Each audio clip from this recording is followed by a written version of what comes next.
Welcome to Uncontested with Sean Lohman, a podcast about simplifying the complicated world of estate planning so that you can start protecting your family's legacy today. Please welcome your estate planning expert and host, Sean Lohman. How you doing, Mr. Sean? I'm doing fine. How are you, Joel? I'm doing very well. As he said, my name is Joel. I'll be joining Mr. Sean on the show today, and we want to welcome you, our listeners, to our very first episode of Uncontested. This is going to be a show about everything that you need to know, everything that you've always wondered about estate planning law, and from an expert, someone that's been in it for a long time. So what we wanted to do just this very first episode is just take a step back in time, learn a little bit about you, Mr. Sean, what you've done here in the beautiful city of Louisville, Kentucky, some things that you care about, and see if we can go from there. Does that sound pretty good? Sounds great. It's exciting to start our podcast. Oh, man, it is. Yeah. Tell us just a little bit about where you're from, Sean, a little bit about your background, Sure. And how you got to this nice wooden table that we're sitting at here today. I'm from Louisville. I was born and raised in Louisville. And so I went to school here, went to Trinity High School, went on to the University of Kentucky, graduated from UK undergraduate in 1991, graduated from law school in 1994, and then returned to Louisville to work for my dad's law firm, or work with my dad's law firm, I guess. So lifetime Louisvillian, and except for the 7 years that I was gone to school. Okay. Awesome. And so you mentioned that your family had been practicing law here in town. Are you from a long line of lawyers? What's the long story line of lawyers, 3 generations. My grandfather started practicing law back in the 1950s. After World War II, he worked for his mom's store down in Portland, and then he went to law school, started practicing in the 1950s. My mom and dad met in law school. They got married. My mom quit law school to raise kids. And my dad, when he graduated in the late 1960s, started working with my grandfather, who was my mom's dad. And they got divorced. So my dad went out on his own, obviously. My mom then went back to law school. She became an attorney, started working with my grandfather. My uncle, her brother, became an attorney and joined their firm. So a lot of attorneys in the family. My brother's a lawyer. He's up in Chicago. But I'm here in Louisville. But my family, though, practiced a bunch of different areas of law. Mm-hmm. My mom and my grandfather and my uncle were probably, they were very well-known divorce attorneys in town, maybe the best divorce attorneys in town. Funny story, when I was at UK, I had a family law class, and my professor somehow found out that I was in her class and called on me, and in front of everybody in the classroom said, "Oh, Mr. Lohman's mother helped me write the family law statute in Kentucky." So I think her expectations were way overblown for how I was going to do in family law. Yeah. But I had no interest in practicing family law when I got out, but it's what my dad had me do. When I decided to join my dad's law practice, it was really because he was a civil litigation attorney. So my dad also did divorce, but he was a big trial attorney, as was my grandfather. They were both former presidents of the trial attorneys. They were big into jury trials, just very good, very well-known lawyers. So I joined my dad's firm, immediately started trying cases. Yeah. I've tried several jury trials over the years, and just didn't love it. Yeah. But I did it because it's what my dad did, and it's what he sort of taught me to do.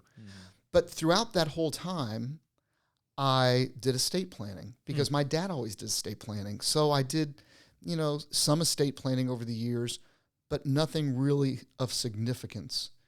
I don't know, about 8 or 10 years ago, my dad was getting toward retirement, and I started shifting a lot of what I personally do to estate planning. Yeah. Now, my firm does other things, but personally, I started doing more and more estate planning, and it's something that I love to do. It's something that I learned more about as time went along, and really, it is an incredibly rewarding area of law from the practitioner's side. I've practiced law now for almost 28 years. Okay. I know I don't look it, but I am that old. And so I've practiced law for a long time. And honestly, I feel like I'm serving my clients more and better now doing what I do than I did trying cases and just trying to get money for people. That's awesome. So maybe even to back up a little bit, what were the first kind of inklings that you felt for getting into estate planning law? I know you said your father practiced a different kind of law. That was kind of the family business. What were the first kind of things that you said your dad had an aspect of that to his firm? But they all did. Yeah. My mom was a really good estate planning attorney, but I didn't practice with her. And so really I learned everything from my dad. When it came time for my wife and I, when I was married, to do our estate plan, she practiced law with my mom, long story. We met in law school as well and got married. But anyway, she practiced law with my mom. My mom did our estate plan. So my mom did a lot of estate planning as well. But my dad always did it. And it was just sort of the same way my mom was. It wasn't really in-depth planning as much as what I do today. There were no trusts involved. There was, everything was just sort of basic. It was a very boilerplate, fill in the blank kind of process. And it was just everybody sort of had the same sort of template will, the same template power of attorney, the same living will, everything. And that's not what we do today at all. Yeah. But that's what I was taught 28 years ago. And over the years, I started realizing how inadequate that was, and how if we were going to do estate planning, we needed to start doing it in a better way. And that's the way we do it today. It is a really good type of planning, and one that a lot of people don't do. And I know that because people come to me when somebody dies or when they need something, there's an emergency in their family, and they show me their documents. And you can tell that still a lot of people do these boilerplate, fill-in-the-blank type of documents practice. Yeah, this is what I saw on Google, perhaps. Or exactly. And people charge for that. And, it's fine. You can probate them. You can go to probate court with it. But it's not a customized plan for the person's individual needs. So that's what we do now. So why, you practiced law, you said, for 28 years in the Louisville area. I'm sure a lot of people know you. They know your face. I practiced all over Kentucky. Okay. When you practice, my gosh, I have practiced cases from as far west as Paducah, as far east as Martin County and Prestonsburg, Inez. I've been up north in Covington. I've practiced cases down in Somerset, over in Bowling Green, had hearings in Elizabethtown. Wow. So I had a jury trial in Elizabethtown. So there's, we've been all over the state of Kentucky. We practice all over the state. We're used to it. We don't have a problem going to people. Yeah. Man, that's awesome. Yeah. That's awesome. So who works with you now? Do you have you said you have a practice here in town? I do. I have a law partner, and then of course we have our staff. Okay. Awesome. Yeah. Man, that's great. So I guess just a kind of a more of a broad question, and definitely want this to. I mean, this is our podcast, so we can ask questions like this. Yeah. What do you do for your clients, or how do you do estate planning law? And before we even get to that question, I suppose I want to say this: like, we are going to do a whole nother episode on just what estate planning law is, kind of the nitty gritty ins and outs, what people think it is versus what it actually is, all those things. But before we get to that episode, I just kind of wanted to focus on who you are a little bit more today, sir. So what do you do for your clients that no one else does? Right, and I think we do set ourselves apart. Mm-hmm. First, when you come to our office, you're going to be represented by an attorney. It's not staff-driven. I was talking to an attorney the other day who was talking about how many staff members they have in their office. And it's because the staff members handle the cases. They actually draft the documents. They the attorney may do an intake for the type of estate planning the person wants, but then they hand it off to somebody else to draft it. I draft the plans. That's awesome. If there's a question regarding a plan, I will call the client. We'll have a discussion about it. I'll send an email. I'll send a text. And I encourage my clients to be very involved in the process. So the fact that these are not staff driven, the fact that that my clients are represented by an attorney handles it from beginning to end, that's very different than a lot of law firms in town. Secondly, we don't bill by the hour. So now one thing that I didn't mention before, because I try to forget it, was I actually did divorce work when I first started practicing law. Yeah. My last divorce case that I handled was in 2006. It's like the day you take your last drink.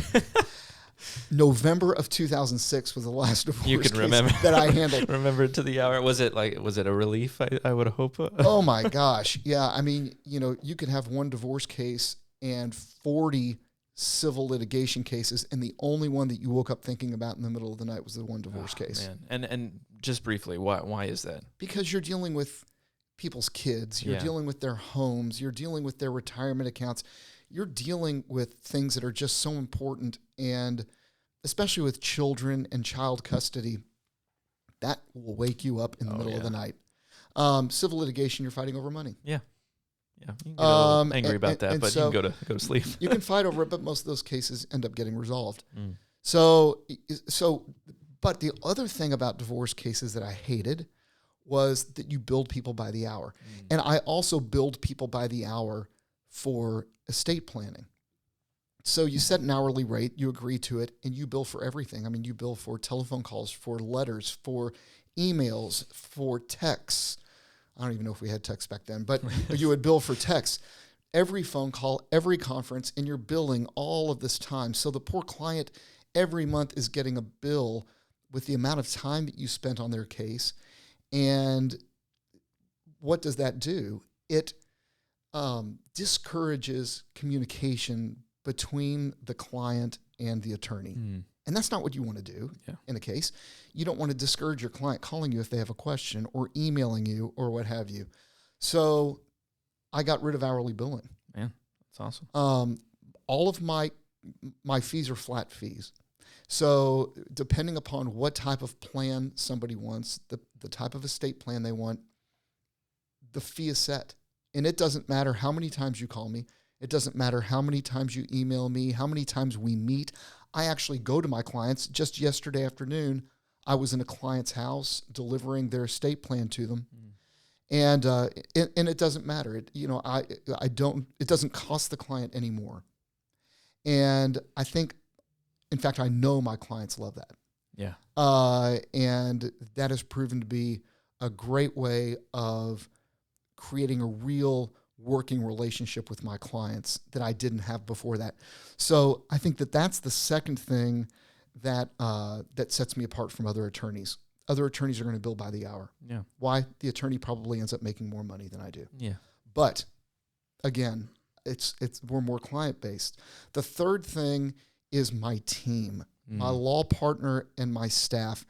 Everyone in my office has been with me for over 20 years. How many people can say that? Yeah, that's awesome. That's rare. My staff members, I have one that's my assistant, Dawn, is getting ready to retire. My paralegal, Carla, started with me when she was a teenager. Rick has been with me since he was in law school, clerking for me. He remembers every year when it's my oldest son's birthday because he started working for me the week after my 27-year-old was born. So he's been with me for a long time. So everybody, stays around. I can't imagine the amount of 20-year inside jokes and meals shared together and all those and they're things. all like family. I mean, we've got some crazy Christmas party stories. Oh, I can imagine. But I mean, it's been great. I mean, it's been a really good experience. Yeah. We are very much like family. And the clients feel that. And the clients feel so at home. I had a signing yesterday in my office where a gentleman came in to sign his estate plan. And my secretary, my paralegal, they come in and witness. And everybody just jokes around because they all feel so comfortable in that room because my staff and I are very comfortable together. And the clients become comfortable with them. Yeah, and obviously the type of law that you're practicing as well probably requires a level of comfortability and just like I guess a personal touch. It does, but that's not always the case with attorneys. Oh, for sure. A lot of times there's this wall that's built up between the client and the attorney that just can't be broken. And that's just not the way I am. It's not the way my parents were. It's certainly not the way my grandfather was. So it's just something that I learned over the years that this is how to deal with clients. Yeah, absolutely. And then I would say that the last thing is that I'm a people person. I just am. Oh, yeah. I love meeting with people. I love talking with people, explaining to them, where I see the problems that lie before them or for their family or their children, and then working with them to prevent those problems from happening, if that makes sense. Yeah, absolutely. Absolutely. So something you mentioned a little bit ago was just the passion that you have for specifically estate planning, like over against obviously divorce law, over against a lot of other types, I'm sure, of practices out there. So I guess just maybe tell us a little bit about that specific passion. You mentioned one that you don't charge by the hour, so you may not be making as much hourly as some of these other guys. So there's got to be a bigger reason, I guess, for you to do this. There's got to be a reason that's kept you in this for 28 years. So tell us a little bit about just the passion that you have for helping people specifically with their estate plans, and why you've been passionate about it for so long. I have 4 children, and they're older now. They're grown now. They're 27, 26, 24, and almost 21. And so that's really why I do it. When my oldest child was born, his mom and I did our estate planning, and we set up his guardianship in our wills, which is appropriate. That's what you should do. But we were out one night, and I thought to myself, what would happen if we didn't come home that night? What would happen if we didn't show up at home? And the way I played it out was not okay with me. A teenager who lives across the street was there with our kids. They were all young. And if something happened and we didn't show back up because we were incapacitated, we were in a car accident in the hospital, or worse, she would call her parents would call the police would come, social services would come, they would remove our children from the house. They would then have to decide, well, who do we give these kids to? Oh, well, they have a will, but they're not dead. They're in the hospital. Your will doesn't count. So who takes your children? There's a lot of empty questions when somebody does that kind of estate planning. They just do a guardianship in the will. So I thought, well, I need to fix that. So I started getting into kids protection plans and how do we do temporary guardianships and permanent guardianships and things like that. And then you look at, your assets and, okay, so what happens if I leave my assets to my kids, which is what I did in my will? Okay, well, my oldest child at the time was maybe 8 years old or 10 years old. So somebody would take care of his money, who we appointed in our will. But what happens when he turns 18 and he gets a hold of a chunk of money that whatever we had at the time of our death would have grown into? It can ruin their lives, and I've seen it ruin kids' lives. Really? Wow. 100% I've seen it ruin kids' lives. And so to sit down with parents and grandparents who oftentimes want to leave a significant amount of money to their grandchildren, and to talk to them about the pitfalls that can happen when you leave money directly to a child who's going to then maybe still be in high school at the age of 18 and get $50,000, $100,000, $500,000, $1 million. I mean, it's not unheard of. And so this kid ends up with all of this money, and I don't care how responsible a child is, no teenager is responsible enough to wisely spend that kind of money. Ain't that the truth? And to stay in college. I've seen it absolutely ruin kids' lives. So to be able to talk with parents and grandparents about this reality and how we can protect them and their assets and their children, it is the most rewarding area of law that any practitioner can practice. And it's non-adversarial. So I'm not fighting.